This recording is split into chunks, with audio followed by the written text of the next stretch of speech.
안녕하십니까, 황현실입니다. 삼부토건 주가 조작 의혹의 실세로 의심받는 이기훈 부회장이 구속영장 심사를 앞두고 잠적했습니다.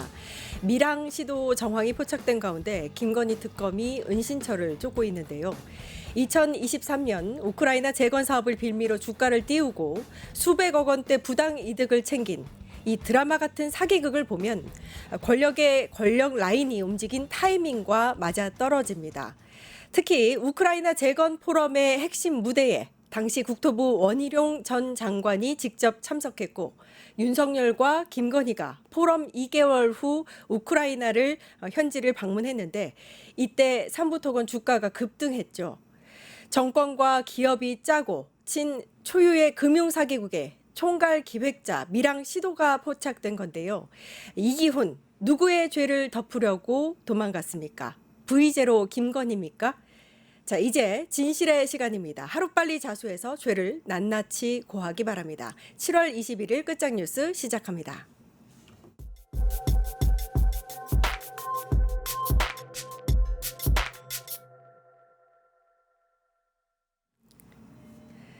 네, 류혁 전 법무감찰관의 시선으로 바라보는 정치 이슈, 류혁의 내부 보고서 시작합니다. 류혁 전 감찰관님 나와 계십니다. 안녕하세요. 예, 안녕하십니까? 예. 자, 드디어 김건희를 불렀습니다. 8월 6일 소환한다고 밝혔는데요. 그 앞서서 29일에 윤석열을 먼저 부르고 네네. 그 다음에 6일에 김건희를 소환하는데 둘 다 나올까요? 어떻게 보세요? 저는 일단 8월 6일 날 그 김건희 씨 같은 경우에는 본인이 수사에 협조하겠다고 하는데 뭐 진정한 의미 수사 협조 의미라기보다는 어쨌든 본인이 뭐 구속영장 청구라던가 이런 걸 조금이라도 그 피할 수 있는 명분을 만들려고 그러는 것 같지만 일단은 김건희 씨는 출석할 가능성이 높아 보이고요. 다만 윤석열 씨 같은 경우에는 출석 안 할 것 같습니다. 아, 그렇죠. 예상대로 예. 계속했던 대로 안 나오겠죠. 예, 어느 네. 분 뭐 요즘 뭐 다들 예상하시지만 뭐 날씨라든가 건강이라든가 더위 뭐 여러 가지 이유를 들어서 뭐 수사라든가 재판에 전혀 협조하고 있지 않기 때문에 그 입장을 특별히 바꿀 것 같지는 않고 내란 특검이 아니라 이제 그 김건희 특검이긴 합니다만 본인도 이 김건희 특검 그 수사로부터 자유롭지가 못하지 않습니까? 그리고 본인이 뭐 출석해가지고 유리하거나 얻을 게 없다고 생각하기 때문에 이미 구속된 몸이고 당연히 출석 안 할 거로 생각됩니다. 예. 예.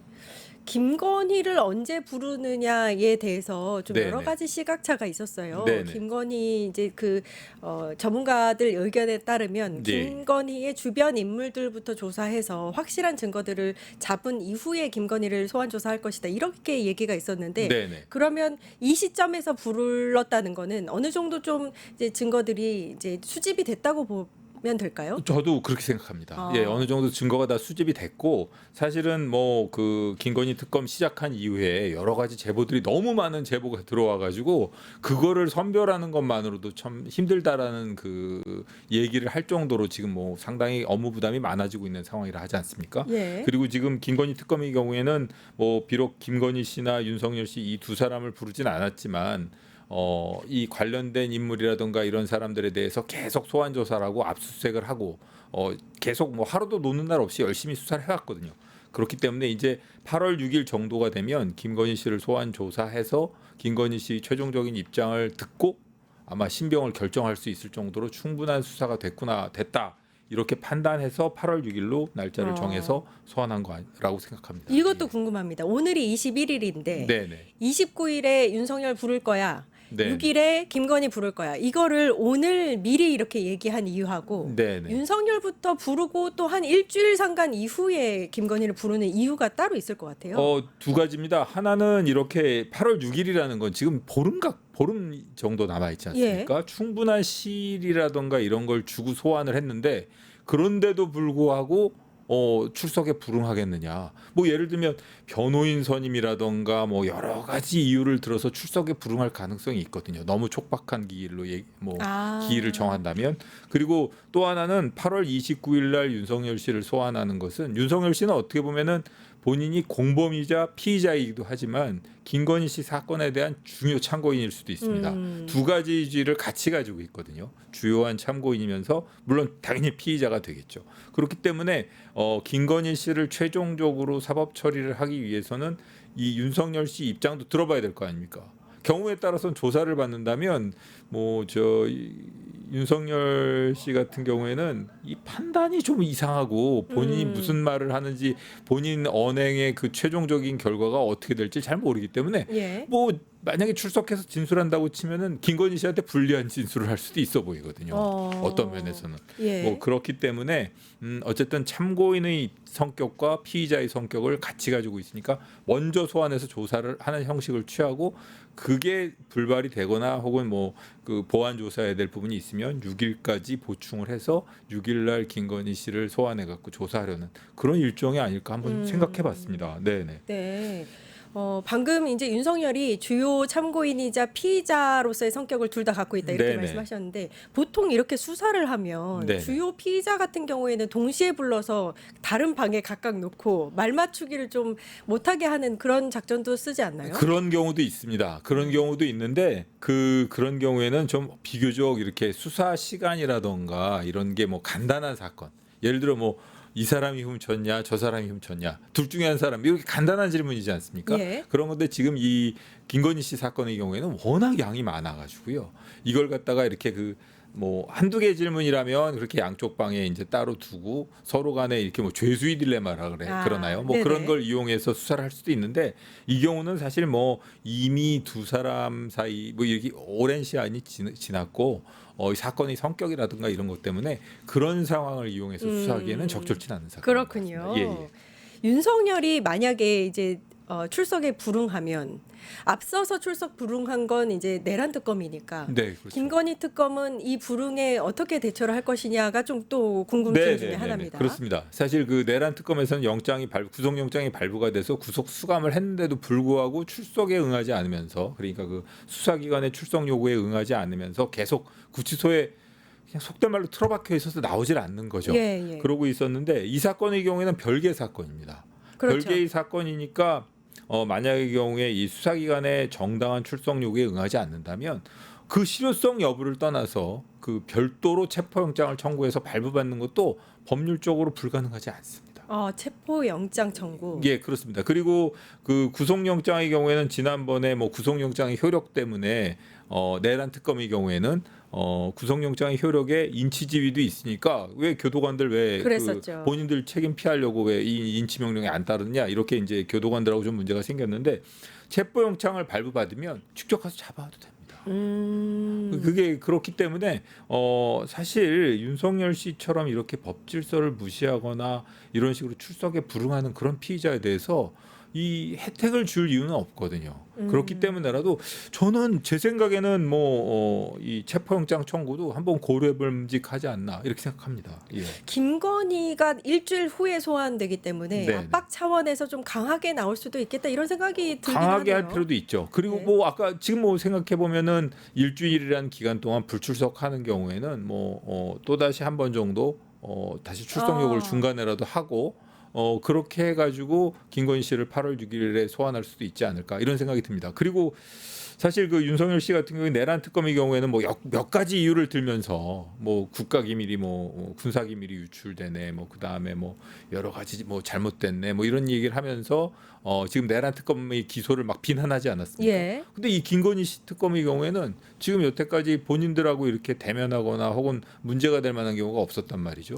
그러니까 무슨 이유를 들어가지고 출석에 불응할지 저도 참 그게 궁금하고 좀 어떤 식으로는 좀 한번 지켜보고자 하는 생각이 듭니다. 네. 예. 사실 권력의 정점에서 검찰을 거의 개인 그 변호사 다루듯이 네. 그렇게 했었기 때문에 네.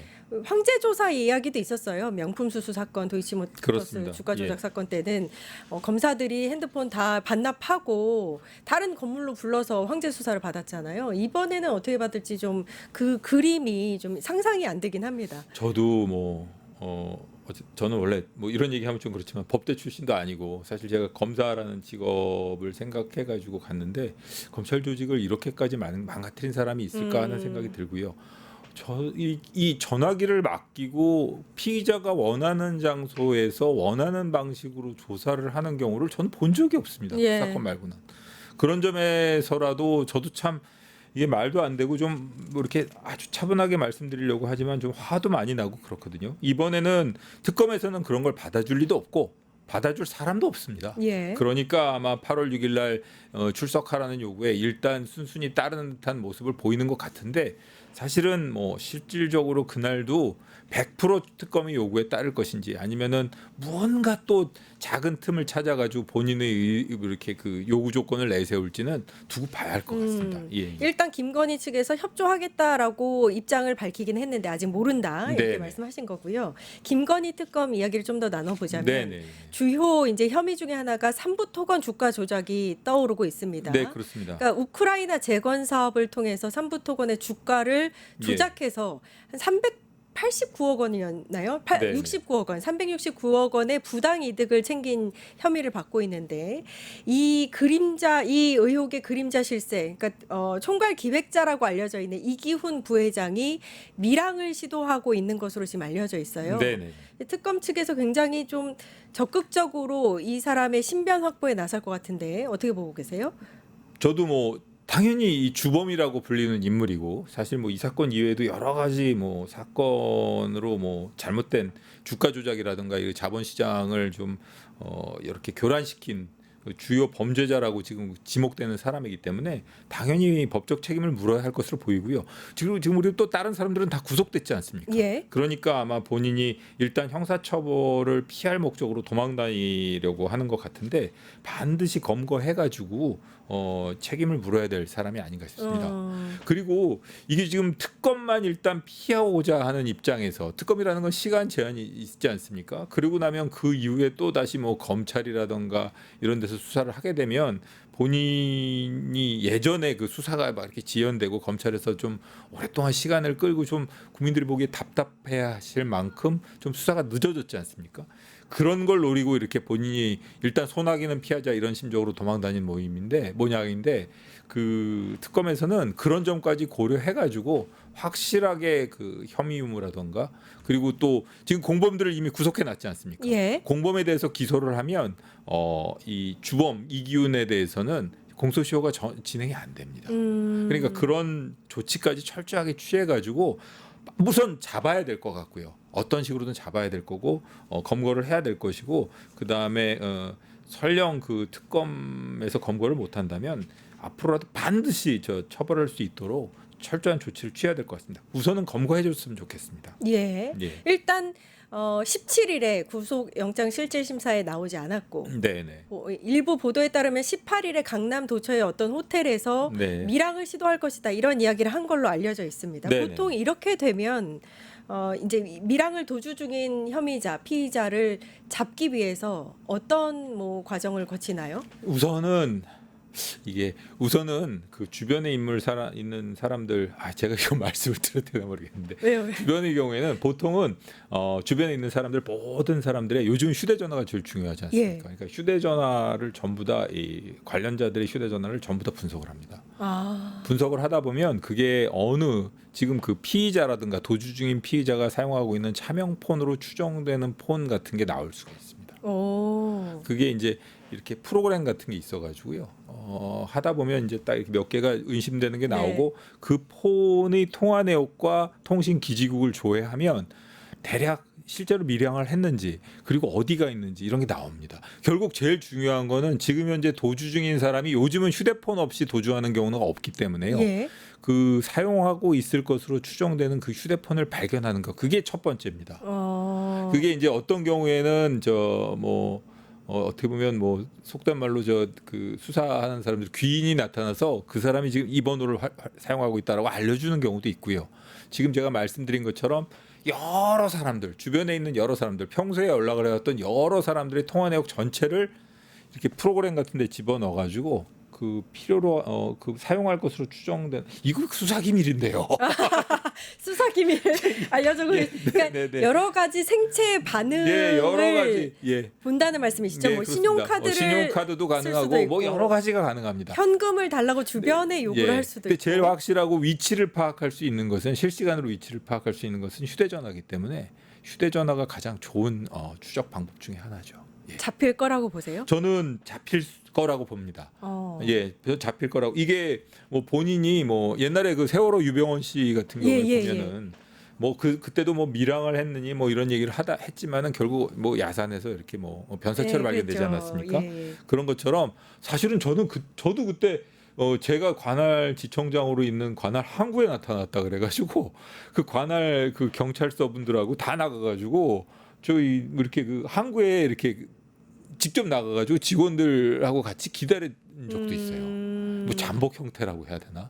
혹시라도 이제 거기 들어오는 입항하는 배들 이런 거 보면서 저도 그랬던 적이 있는데 어쨌든 간에 뭐 지금 그 밀항의 가능성도 철저하게 염두에 두고 뭐 해경이라던가 뭐 출입국 이런 쪽과도 긴밀하게 협조를 해야겠지만 뭐 국내에서 검거될 가능성도 높기 때문에 아마 특검에서 추적하고 있을 겁니다. 네. 전담팀이. 예. 빠르게 신병 확보가 있어야 될 것 같습니다. 그렇습니다. 왜냐하면 이 네. 삼부토건 주가 조작 사건은 지금까지 보였던 주가 조작과는 조금 또 차원이 다릅니다. 정권과 그렇습니다. 기업이 손을 잡고 수백억 원대 이익을 챙겼고 그 이상일 수도 있는 상황이기 때문에 관련자가 경우에 따라서는 상당히 많을 수도 있어가지고요. 예, 그 알고 했던 모르고 했던 간에 어쨌든 이 V0라는 사람이 뭐 그런 거와 관련해 가지고 뭐 이렇게 지시를 내리고 이런다는 게 아무런 공적 권한이 없는 사람이지 않습니까?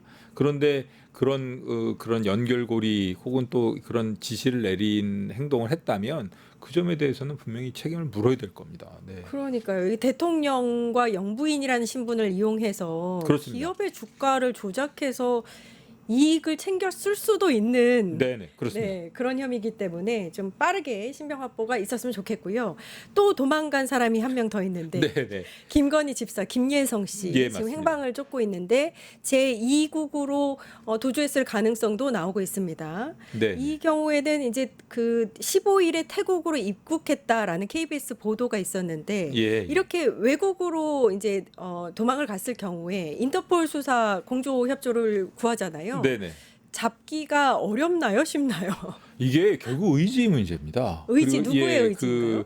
그 수사기관의 의지의 문제죠. 아. 수사기관의 의지의 문제고 또 이 지금 현재 그 태국이랑 뭐 베트남 이런 얘기가 나오지 않습니까? 이 교민 사회에서도 좀 이렇게 좀 많이 도와주실 필요가 있어요. 실질적으로 그렇게 외국으로 도주한 사람들이 검거되는 경우를 보면 뭐 식구들하고 같이 도주했을 경우에는 아주 잘 검거가 되고요. 네. 그리고 본인이 혼자 도주했을 경우에는 식구들과 같이 이동하는 것보다는 좀 잡기가 어렵긴 하지만 그래도 교민 사회에서 제보를 통해 가지고 그 소재지가 발견돼서 검거되는 경우가 많습니다.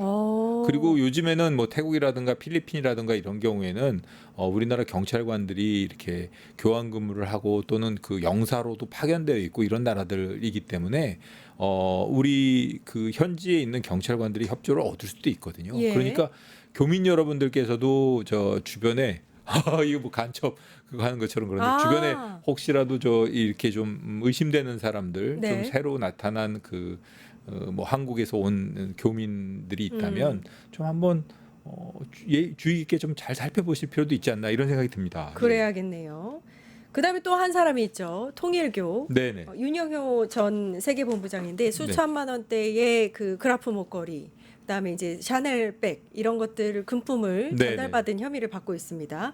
일단 소환 조사에 이 사람도 이제 출석을 하지 않았어요. 네, 예. 그렇습니다. 이제 앞으로 뭐 강제 수단을 동원해야 되지 않겠느냐 이런 얘기가 나오고 있습니다. 그렇습니다. 참고인이라고 하지만 사실은 일단은 참고인 신분으로 둔 것 같은데 저는 꼭 참고인이 아닐 수도 있어 보이거든요. 사실은 이게 피의자성 참고인이라고 해야 되나? 그렇지 않나요? 예. 참고인일 수는 없을 것 같은데. 예. 이게 보면은 그 본인이 부정한 청탁을 했고 그걸 갖다 김건희 씨 그 중간에 건진법사를 통해 가지고 그걸 얻으려고 했기 때문에 당연히 제가 보기에는 기존의 검찰에서 해오던 것과 다르게 그 특별검사 쪽에서는 이걸 피의자로 봐야 될 것 같습니다. 피의자로 보고 그다음에 피의자성 참고인의 경우에 따라서 당연히 체포영장을 청구할 수 있는 것이니까 체포영장 청구 절차도 밟고 그다음에 뭐 소재를 파악할 수 있는 절차를 계속 출석을 거부한다면 밟아야겠죠. 그리고 또 하나는 이 사람이 지금 통일교 쪽 사람이었지 않습니까? 예. 통일교에 지난번에 압수수색을 했고 했죠. 그다음에 통일교가 전체적으로 문제가 될 것 같으니까 지금 이 출석하지 않고 있는 이 본부장이라는 사람은 두 군데에서 아마 진술 회유라던가 이런 그 뭐 이렇게 권유 뭐 이렇게 회유 이런 게 들어오고 있을 것 같아요. 하나는 통일교 쪽에서 통일교 쪽에서 자기네들이 조금이라도 피해를 덜 입게 하기 위해서 뭐 유리한 진술을 해달라는 식으로 접촉을 하고 있을 것 같고 하나는 아마 노골적으로 접촉하기는 힘들겠지만 건진법사와 김건희 씨 측에서 어떤 식으로든 유리한 진술에 대한 회유 이런 게 있을 것 같거든요. 그러니까 지금 현재 이 출석 불응하게 된 연기 신청하게 된 그 경위 있지 않습니까? 그것도 한번 특검 쪽에서 한번 파악을 해줬으면 하는 생각이 듭니다. 예. 이 본부장이라는 사람이 굉장히 좀 억울함을 호소했던 것 같은데 지금 예. 말씀하신 그 의미가 그러니까 그런 심정을 이용을 해서 그렇습니다. 소환을 할 수 있도록 해야 된다. 뭐 이런 그런 말씀이신 식으로도 거죠? 그렇고 그다음에 억울함을 얘기했던 건 통일교 쪽에서 자기네가 축출당하고 오로지 본인의 단독 행위인 것처럼 독자적인 예. 행동인 것처럼 통일교에서 꼬리자르기를 하려고 그랬죠. 했는데 통일교가 압수수색까지 되고 여러 가지가 드러나니까 통일교 쪽에서는 몸이 뭐 급해져 가지고 혹시라도 본인들한테 영향이 올 수 있는 그런 진술을 좀 막고 싶은 생각이 많이 들 겁니다. 아마 뭐 물밑으로 접촉도 하려고 들고 그래가지고 아마 그 윤 본부장이 뭐한테 조금이라도 좀 뭐 요구 조건이라든가 이런 걸 들어주는 조건으로 본인들한테 해가 안 끼치는 그런 정도로 진술을 정리해 주기를 뭐 이렇게 어떻게든 할 것 같아요. 근데 다만 이런 것조차도 사실은 부적절한 행동이거든요. 그렇죠. 그렇기 때문에 특검팀에서는 그런 점에 대해서도 좀 확실히 밝혀줬으면 하는 생각입니다. 김건희 특검이 할 일이 정말로 많고 혐의도 맞습니다. 많기 때문에 예, 그러니까 40명이 부족할 정도입니다. 그러니까요. 제일 네. 많았어야 되나 하는 생각도 들고요. 지금 저희가 정리하고 있는 혐의만 하더라도 너무 많은데 네, 맞습니다. 마지막으로 그 도이치모터스 주가 조작도 굉장히 큰 사건입니다. 네, 맞습니다. 지난 19일에 압수수색이 있었고 오늘은 이종호 전 블랙 펄 인베스트 대표가 소환 조사를 받았어요. 네, 네, 이제 여기서 좀 중요한 정황이 밝혀져야 되는데 네. 김건희가 이제 제1주포 도이치모터스 주가 조작의 네네. 제1주포로 알려져 있는 이모 씨에 대한 재판에 개입한 정황에 대해서 지금 파고 있잖아요. 네, 그렇습니다. 오늘 중요한 증언이 나왔을까 모르겠네요. 오늘 뭐 불러가지고 본인이 이 변호사법 위반이라는 게 상당히 중한 죄거든요. 이 변호사법 위반에 대해서 뭐 간단히 설명드리자면 변호사가 아닌 사람이 영리를 목적으로 변론 행위를 하면 변호사법이 되는 게 일반적인 변호사법이고 이 이종호가 지금 문제가 되고 있는 변호사법 위반은 뭔가 하면 공무원들에게 청탁한다는 명목으로 금품을 수수한 경우. 그러니까 공무원들한테 얘기하고 VIP한테 얘기해서 집행유예를 받도록 해줄게. 그리고 8천만 원을 받았다는 거 아닙니까? 그렇죠. 8천만 원을 받았다는 건데 이거는 변호사라 하더라도 그런 명목으로 돈을 받으면 처벌받습니다. 예를 들어 판검사들한테 부탁해가지고 내가 너 뭐 실형을 면하도록 해줄 테니까 1억 원을 줘. 예. 그게 뭐 수임료 명목이든 뭐든 그런 경우에는 변호사법 위반이 되는 겁니다. 이 이제 전형적인 어떻게 보면은 공직을 빙자해가지고 금품을 수수해서 개인적인 이익을 취득하는 행위를 처벌하는 그런 조문인데 지금 이종호가 지금 특검에서 얘기한 그 피의 사실 그대로라면 100% 변호사법 위반에 해당하고요. 아주 중죄입니다. 그리고 받은 8천만 원 전액에 대해서는 추징을 면할 수가 없습니다. 이 이모 씨가 실제로는 어떻게 그 판결을 받았나요? 어떻게 됐나요? 실제로 집행유예 받았다는 거 같아요. 그러면은 네네. 이제 김건희한테 청탁을 해서 그렇게 됐다고도 볼 수 있는 정황이라는 건데. 그게 이제 변호사법 위반의 경우에 여러 가지가 있는데요. 청탁에 성공을 하든 안 하든 간에 청탁하겠다고만 하면 일단은 변호사법 위반이 성공되는 것이고 그것이 설령 거짓말이라 하더라도 본인이 이 청탁할 의사 없이 그런 걸 빙자해서 돈을 예. 받았더라도 기본적으로 이종호에게는 중범죄가 됩니다. 이종호한테는 그렇고 네. 지금 중요한 게 이종호 입에서 김건희한테 실제로 청탁을 했다. 이 얘기가 나와야 되겠네요. 그러면. 나오면은 김건희 씨는 그 이종호의 변호사법 위반 행위 공범이 됩니다. 아, 공범이 되기 때문에 예. 둘이 동등하게 처벌을 받게 되어 있습니다. 알겠습니다. 예, 예. 그러니까 이 김건희 씨에 대해서 죄명이 하나가 더 추가되는 겁니다. 추가되는 것. 예, 예, 그렇습니다. 김건희의 혐의가 엄청나게 많아서요. 정리하는 것만으로도 지금 네, 이 네, 시간이 네. 다 가고 말았습니다. 류혁의 내부 보고서 예, 여기까지 예. 하고요. 네, 네, 네. 감찰관님 고생 많으셨습니다. 네, 네, 네, 감사합니다. 네, 네, 고맙습니다. 네, 예. 곧바로 1타 정치 찾아뵙겠습니다. 어디 가지 마세요. 유튜브 구독하고 실시간 채팅에 참여하시면 2000 TTCO를 드립니다. 참여 방법은 통통물 어플을 다운로드 하신 다음 회원가입과 로그인을 해주세요. 마이페이지에서 나의 회원 고유번호 코드를 복사해주세요. 유튜브 라이브 실시간 채팅창에 복사한 코드를 한 번만 입력하면 준비 끝! 이제 채팅에 참여하시면 TTCO를 드립니다. 지금 참여하세요.